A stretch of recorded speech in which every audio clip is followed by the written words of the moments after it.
Esse vídeo eu vou falar de uma coisa muito interessante. São as 3 leis da robótica. Sim, as 3 leis da robótica surgiram numa literatura de Isaac Asimov, tá?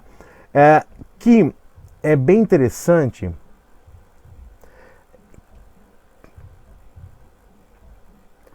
As 3 leis da robótica surgiram na literatura com Isaac Asimov. Foi um escritor que definiu essas 3 leis, um escritor de ficção científica. Sim, vamos falar das 3 leis da robótica. Essas leis ainda regem a robótica mundial e universal. Primeira grande lei da robótica. Preparados?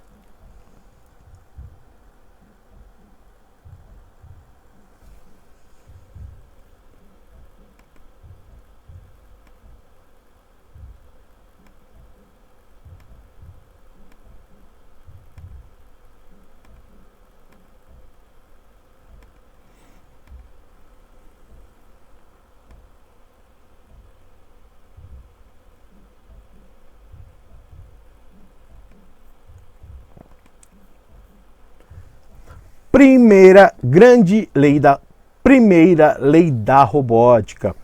Um robô não pode ferir um ser humano ou, por inação, permitir que um ser humano sofra algum mal.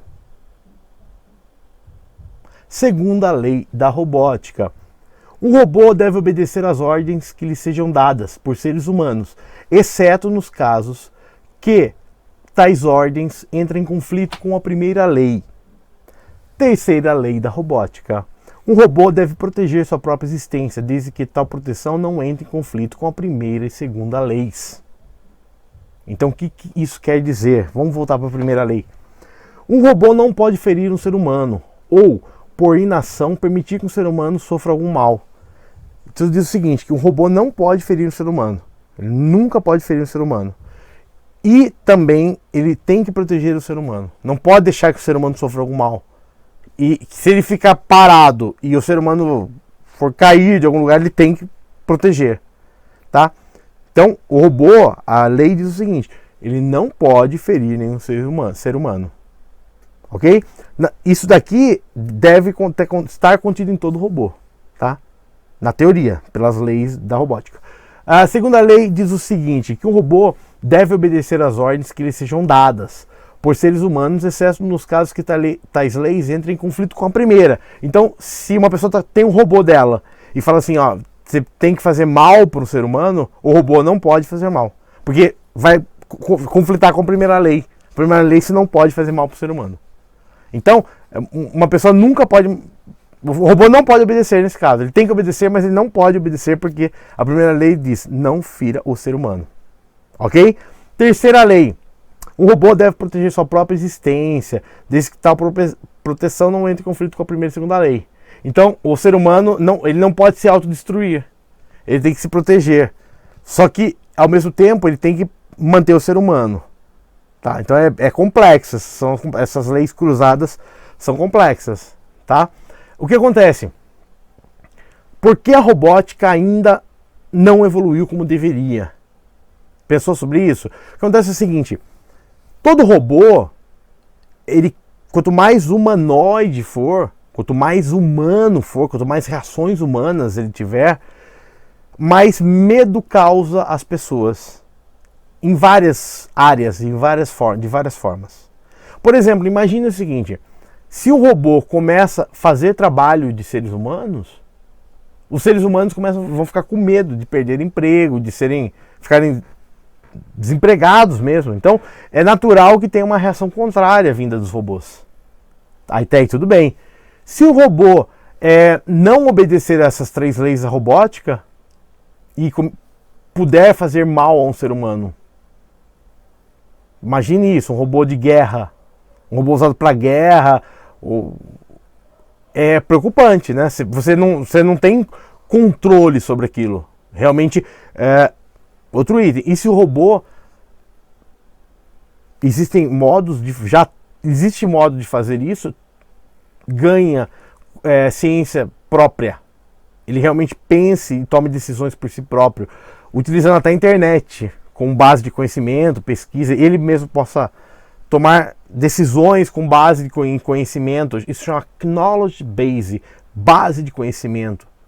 Isso daqui tem rede neurais, tem várias teorias que é possível fazer isso, tá? Qual o risco que a humanidade tem, né?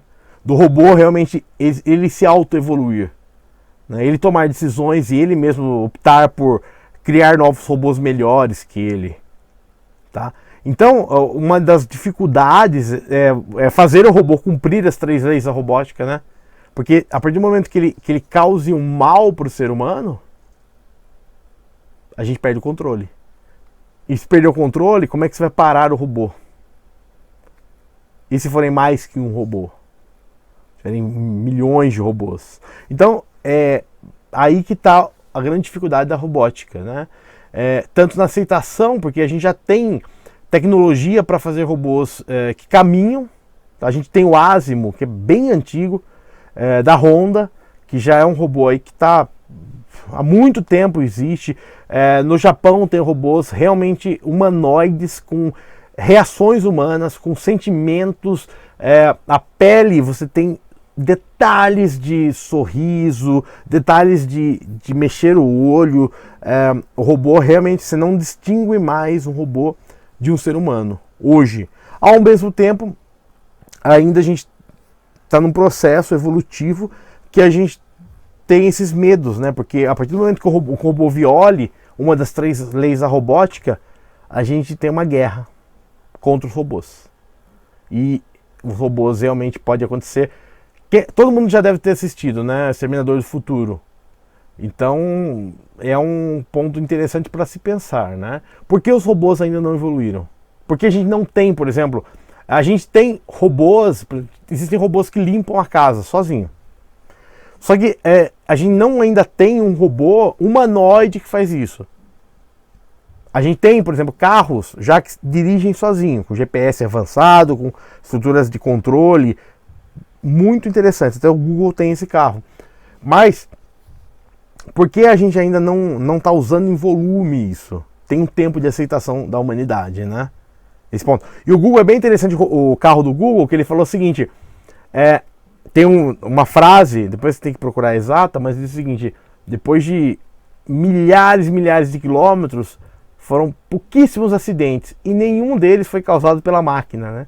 De self-driving, né? De tanto o carro dirigindo sozinho um período e com um ser humano dirigindo junto, né? Porque esse é outro ponto interessante para se pensar. O Google diz o seguinte: depois de andar milhares de quilômetros, tivemos pouquíssimos acidentes e nenhum deles foi o robô. Foi o ser humano que estava dirigindo. Mas o ponto maior é o seguinte também para se pensar: quando uma indústria automobilística, qualquer uma delas, faz um carro que dirige sozinho, tem os que estacionam sozinho, já tem coisas pequenas assim. Faz um carro que dirige sozinho, ok? E de quem é o robô? De quem comprou ou de quem fez? Eu vou pôr uma pesquisa nesse vídeo para vocês responderem junto.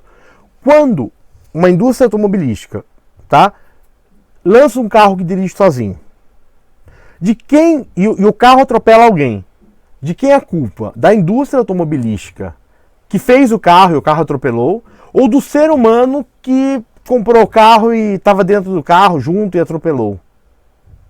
Hoje, se você compra um carro e atropela alguém, a culpa é sua, não da indústria. Se a indústria colocar um robô no carro, de quem será a culpa? Não vai ser sua, né? Hoje mas vai passar para a indústria. Então, esse é um fator também limitante, né? Que é justamente isso. A indústria vai ter que arcar com muito custo, muita multa, né? Porque ela não vai ter... Hoje o ser humano atropela pessoas, né? Por qualquer motivo que seja, descuido, descaso, má conservação, qualquer coisa. Mas, a partir do momento que o robô está dirigindo, esse robô tem um pai, é a indústria. Então, realmente, a gente está num momento aí de transição tecnológica que futuramente cada vez mais vai ter robôs, cada vez mais em pontos específicos, né? Uma coisa que demorou demais, não chegou ainda, é o IPv6. Tá? IPv6, basicamente, qualquer dispositivo pode ter um número na internet. Então, os robôs vai crescer em volume também, com IPv6, com outras coisas que, mas demorou demais, ainda não foi, talvez, vamos ver como anda isso, né? Então, a grande pergunta que eu faço é a seguinte: se a indústria automobilística lança um carro com um robô que dirige, e esse robô atropela alguém, de quem é a culpa? Sua, dono do carro, ou da indústria automobilística? É difícil, né? É mais fácil jogar a culpa neles. Bom, é isso, tá? A gente tem a robótica sendo desenvolvida aí, tem bastante coisa. Tem uma coisa bem legal que é Robot Wars, que é guerra de robôs, que depois procura, se der eu ponho um vídeo depois, que é bem legal, que cada um faz um tipo de robô diferente para eles batalharem entre si, é bem interessante, né? Que já tem bastante coisa de controle de robôs ali. Então, pensa nisso. 3 leis da robótica. A primeira, tá? Um robô não pode ferir no ser humano ou por inação permitir que o ser humano sofra algum mal. Tem que proteger um ser humano sempre. A segunda é: o robô deve obedecer às ordens que lhe sejam dadas por seres humanos, exceto em caso em que tais ordens entrem em conflito com a primeira. Então você nunca pode ordenar para um robô para ferir outro ser humano. Terceiro, um robô deve proteger sua própria existência, desde que tal proteção não entre em conflito com a primeira ou segunda lei. Legal? Então, agora o mais difícil é colocar tudo isso no robô, tá? As leis existem, são essas. É difícil fazer um robô cumprir isso. A gente é uma base gigante e não é. Daria para fazer robô já, tá? A gente já está nesse estágio de poder fazer robô. E robô realmente faça tudo, ande, pule, salte, ande de skate, faça o que quiser. Só que bate nessas coisas da humanidade mesmo. Se o robô descumprir essas leis, quem paga é a indústria. Tá? Espero que curtam aí, responda a pesquisa no vídeo, dê like, mande para seus amigos aí. Se você curte robô também, vai ter bastante coisa de robô aí acontecendo no canal. Eu vou colocar o Asimo, que é legal, que é velhaço. O Asimo já é vovô. Mas é legal que ele sobe escada, desce escada, faz umas coisas bem legais aí. Vou depois colocar um robô humanoide, umas meninas japonesas que você não sabe se é ou não é verdadeira. Já tá nesse ponto, né? Já tem gente fazendo umas coisas bem legais aí em robótica. E vamos ver se o robô aprende a cumprir pelo menos 3 leis, por mais inteligente que seja. Ele não pode desrespeitar, senão bye bye, baby. Tchau.